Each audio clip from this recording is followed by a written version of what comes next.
तस्वीर लेनी भी जरूरी, आईना बीते दिनों के किए संघर्षों की कहानी नहीं सुनाता।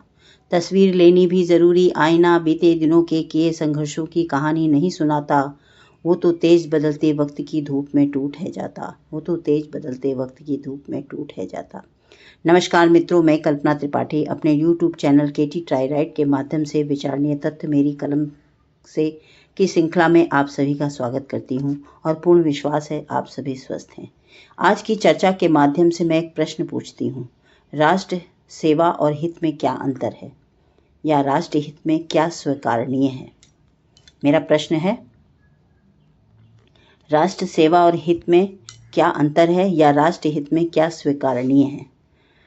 उपयुक्त प्रश्न के उत्तर का विश्लेषण करने से पूर्व मैं आप सभी महानुभावों को मेरा सहयोग समर्थन देने के लिए आभार व्यक्त करती हूँ, जिन्होंने मुझे इतना पसंद किया, धैर्यपूर्वक सुना और मुझे मेरी कल्पना से बढ़ चढ़कर सराहा और साथ ही अपना अपार स्नेह दिया, ताकि मैं अपने व्यक्तिगत उन्नति की रेखा रेखांकित करने में सफल बनूं।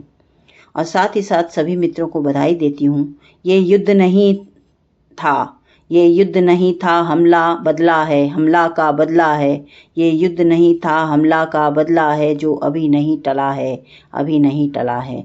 भारत पीछे नहीं हटा था, भारत पीछे नहीं हटा है।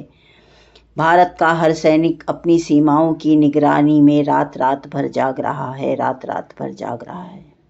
तीनों सेनाओं की सैन्य शक्ति पर कदाचित संदेह नहीं किया जा सकता। वो निडर, शौर्य, सामर्थ्यवान वीर नर के रूप में स्वयं महादेव, शिव शंभु, माँ भगवती, भैरवी, कल्याणी साक्षात सैनिक बनकर देशवासियों की रक्षा सुरक्षा सुनिश्चित कर रहे हैं।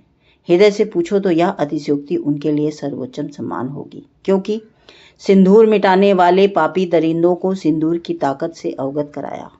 सिंदूर मिटाने वाले पापी दरिंदों को सिंदूर की ताकत से अवगत कराया। आदमखोर चोर आतंकियों को अभी तो बस डराया धमकाया और है भगाया। अभी तो बस डराया धमकाया और है भगाया। भारत महान ने फिर से प्राचीन इतिहास है पढ़ाया। फिर से एक सशक्त कूटनीतिक राजनीतिक साधक स्वरूप के हाथ में अपना नेतृत्व थमाया। साधक स्वरूप के हाथ में अपना नेतृत्व थमाया। पूरस चंद्रगुप्त की कहानी को समझाया। है सौभाग्य मेरा, मैं मेरी कल्पना का, ऐसी पवित्र पावन भारत भूमि की धरा पर जन्म जो पाया, भारत भूमि की धरा पर जन्म जो पाया। शायद यही विचार आज हर नागरिक के हृदय में उभर रहा होगा।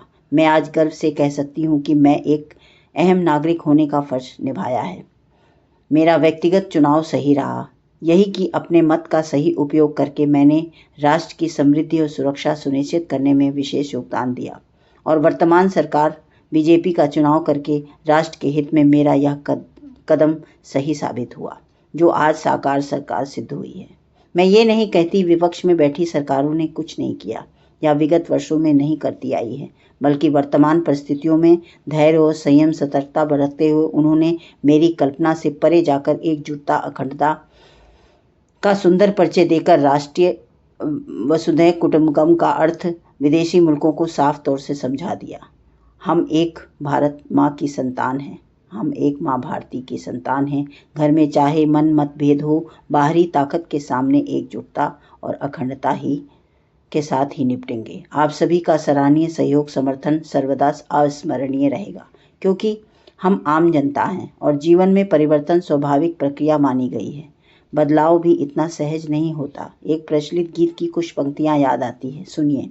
ये पब्लिक है सब जानती है, ये पब्लिक है सब जानती है, पहचानती है अंदर क्या है बाहर क्या है, ये पब्लिक है।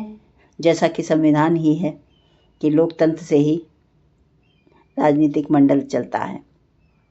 ये कोई गीत संगीत की प्रतियोगिता नहीं है, अभी तो बात स्पष्ट करने का प्रयास है। अतः अर्थ स्पष्ट है। बदलाव से ही कुछ सिद्धांत होते हैं, बदलाव के भी कुछ सिद्धांत होते हैं जो सार्थक हैं, जिसके विषय में हम फिर कभी चर्चा करेंगे। चूँकि सभी का एक ही किस्सा, हम सभी का एक ही किस्सा, एक ही नारा, हर हाल में हर वर्ग का एक ही स्वप्न है प्यारा प्यारा। अपने स्वार्थ से पहले भारत, एक राष्ट्र, एक चुनाव, विश्व गुरु की विकसित गरिमा पुनः प्राप्त करना। माना मुश्किल है पर कठिन नहीं होगा, क्योंकि अंगार मिले या कांटे, सच की राह पे चलना होगा, जीवन उसका जीना है। जो औरों को जीवन देता है, मधुबन खुशबू देता है। सागर सावन देता है, मधुबन खुशबू देता है। जब वास्तव में बात राजनीतिक की हो या सहज सरकारी सहकर्मियों की, सहायकों की, अपने अपने क्षेत्र में आप हर एक कदम पूर्ण विश्वास और निष्ठा से निजी स्वार्थ से हटकर एक राष्ट्र की सेवा में उठाना होगा, जो संभवतः देश का हित ही सुनिश्चित करेगा। ये रही बात माननीय परम पूज्य पिता तुल्य आदरणीय मर्यादित व्यक्तित्व प्रधान सेवक जी की कार्यकारिणी नीतियों पर प्रश्न उठाना, कोई टीका टिप्पणी करना शायद हम सनातन मानव धर्म संस्कृति में शोभा नहीं देता। मानव प्रश्न उठाना हम सबका मौलिक अधिकार है, लेकिन राष्ट्र हित में स्वीकृत हो। फिर भी एक बार आप स्वयं को उन मासूम जनता की जगह पर रखकर उन परिस्थितियों में लाकर सोचिए। जो भोगता है वही दुख समझता है, क्योंकि विषम परिस्थितियों की करनी और कथनी में अंतर होता है। मेरा मानना है कि सदियों से राजनीतिज्ञों और प्रतिनिधित्व करने वाले नेताओं का एक ही लक्ष्य रहा है, राष्ट्र की आंतरिक सुरक्षा, शांति के साथ सर्व समृद्धि, सुसंस्कृत, सुव्यवस्थित, विकसित राष्ट्र निर्माण की कल्पना, जिसके लिए वह अपना जीवन समर्पित करता रहा है, करता रहा था, करता रहा है और करता रहेगा। भारतवर्ष के नवनिर्माण में बिना थके, बिना हार माने कार्यरत होना होगा। विश्व मंच पर आर्थिक व आधुनिक मजबूती के साथ राष्ट्र को भविष्य में एक राष्ट्र विश्व गुरु के रूप में देखने का स्वप्न जो दिल में चलता है वो पनपता रहेगा, और जब तक पूर्ण नहीं होगा उसके लिए कार्य करना होगा। तभी तो कहे मेरी कल्पना, आइए सुनते हैं। हम किसी का हक नहीं लेते, हम किसी का हक नहीं लेते और अपने हक का व्यर्थ लुटाते भी नहीं देते, लुटाते भी नहीं रहते। माना सिक्के के दो पहलू होते हैं पर केवल खेल में, माना सिक्के के दो पहलू होते हैं पर खेल में यदि वह ईमानदारी से खेला जाए तभी तो हर खेल में हार जीत का फैसला भी किया जाए।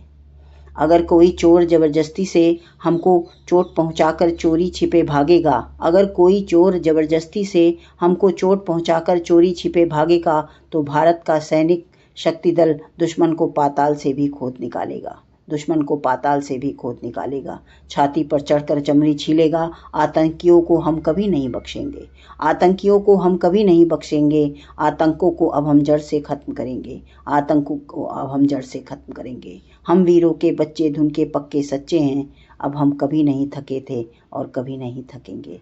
हम कभी नहीं सहे थे, अब कभी नहीं सहेंगे। आगे बढ़ते आए हैं, आगे बढ़ते जाएंगे। भारत के हित में भारती का हर जनमानस दमखम जोर शोर से बरसी ढाल कपार कटाल हाथ में ले दो दो तलवार रण में उतरेंगे, हाथ में ले दो दो तलवार रण में उतरेंगे। माँ भारती की सैन्य शक्ति दल की प्रेरणा से अब हम भी सेना में जाएंगे, सैनिक बन जाएंगे, स्वयं की चेतना को आजमाएंगे। आगे बढ़ते रहे थे, आगे बढ़ते आए हैं, आगे बढ़ते जाएंगे। आगे बढ़ते रहे हैं, आगे बढ़ते आए हैं, आगे बढ़ते जाएंगे। यह अंत नहीं है, अभी आरंभ है। श्रद्धा समर्पित धन्यवाद स्वरूप पुष्ट भेंट करते हुए आदरणीय प्रधानमंत्री मोदी जी तथा उनके द्वारा संगठित मंत्रिमंडल, तीनों सेनाओं का संगठन, शक्ति बल दल, सभी को कोटि कोटि वंदन। जय हिंद, जय भारत।